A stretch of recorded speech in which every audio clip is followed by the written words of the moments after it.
Welcome back to the Doug and Commish Show. And again, we are without our Commish, but we are joined via the phone with the GM from the Desk Jockeys, Mike. Mike, are you there? Yes, I am, Doug. Thanks for having me on. Hey, Mike. Welcome to the Doug and Commish Show. We are privileged and honored to have you on, and we appreciate you taking the time out of your busy schedule for a little bit of time for the Doug and Commish Show. So we appreciate that. No problem. Glad to be a part of it. Yep. Now, Mike, let me ask you a couple questions about your team. Your team is a 4-4 team. You've had some pretty good wins, but you've also had some pretty tough losses, including the Steamer last week. Do you think that's past you, or is this something that's going to continue on, or what type of trend was that from last week? Last week, everything seemed to go wrong, and it was. At least I can draw comfort in the fact that it didn't matter who I played. I think my bench and my starters both got outscored by him. Okay. Going in, nobody thought that Annex had a chance. He even seemed to think that it was going to be a rough week, and he caught lightning in a bottle, and everybody scored big for him, and I had a bunch of single digits.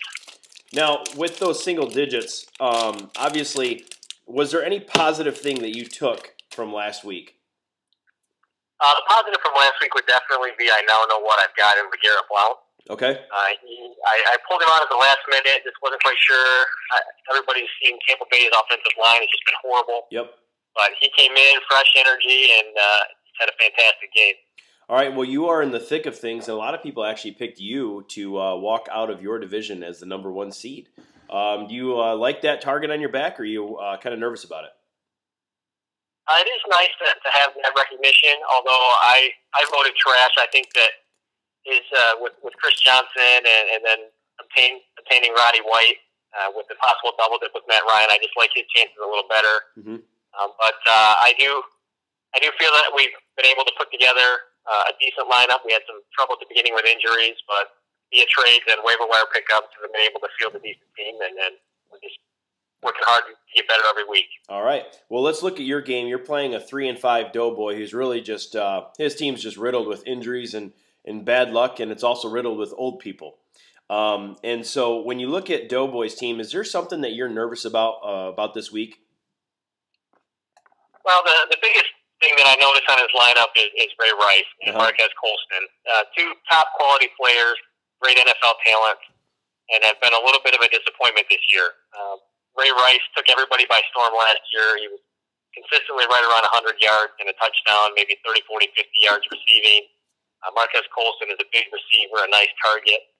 Just happens to be stuck with a lot of opportunity for Drew Brees to spread it around, and he's been a little bit of a disappointment. But those two are definitely top-notch and could put up plenty of points this week. Now, Jason Witten's starting to get back on track, mainly because it doesn't seem like Kitna has a lot of time. And so, are you nervous about Jason Witten getting into double digits again?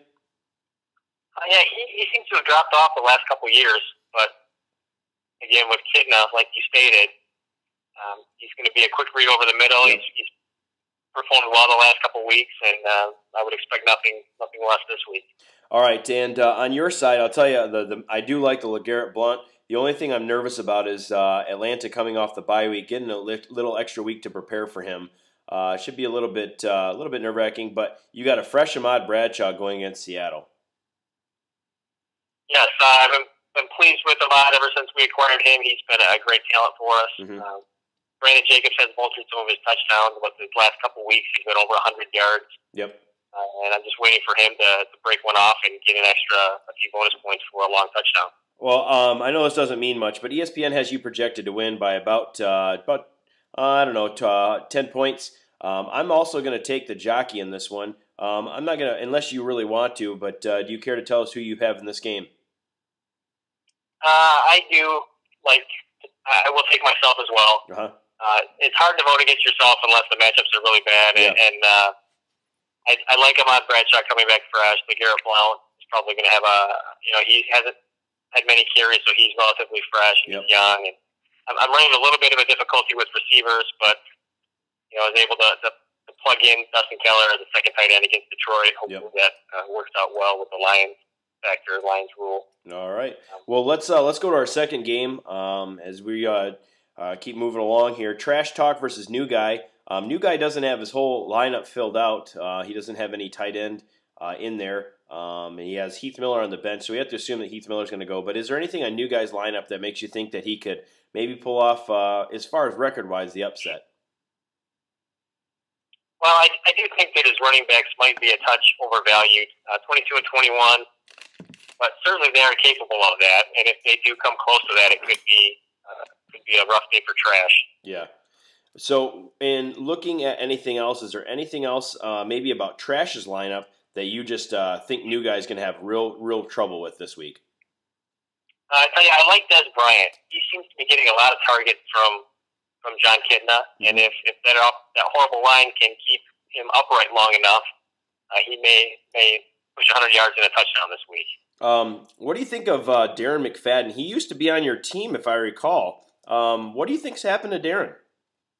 Last year we did draft him a little high. We took him at 24, and he was a big disappointment.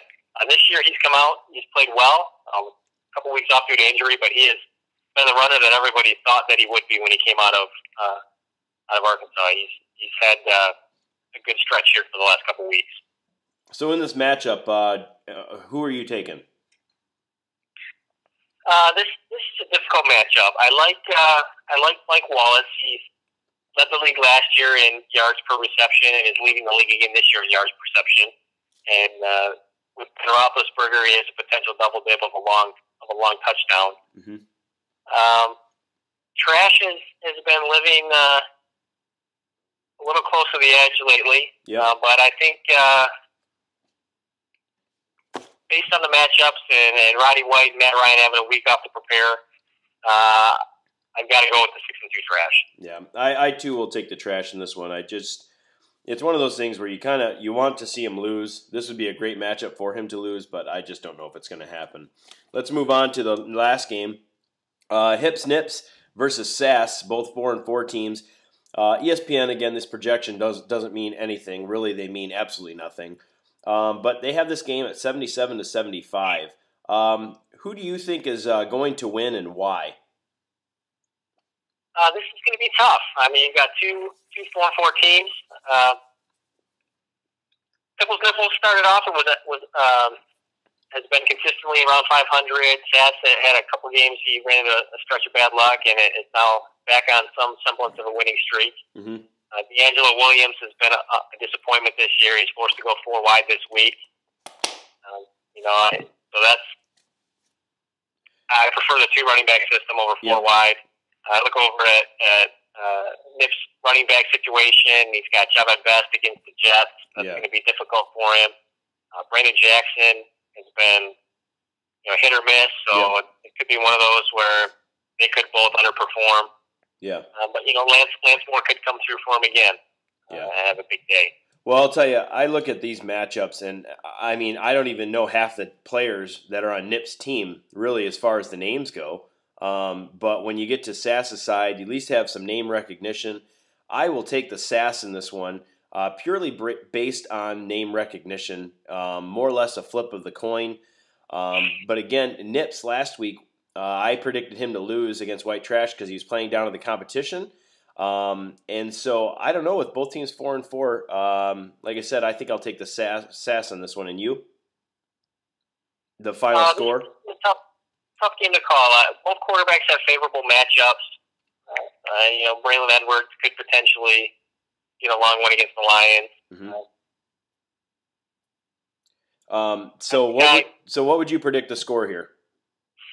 I think I'm probably going to have to go with Sasquatch in this one. All right. Well, that'll move a lot of these teams. We got a lot of teams at 4-4, and there's going to be a lot of shifting after this week as we get closer and closer to the divisional matchups and the bye weeks being over and getting ready to the playoffs. Mike, I appreciate your time. We always appreciate having our GMs on the Doug and Commish show. Mike, we wish you the best of luck this week in your matchup against the Doughboy. All right, thank you. I appreciate the opportunity. All right, and that wraps up the Doug and Commish show.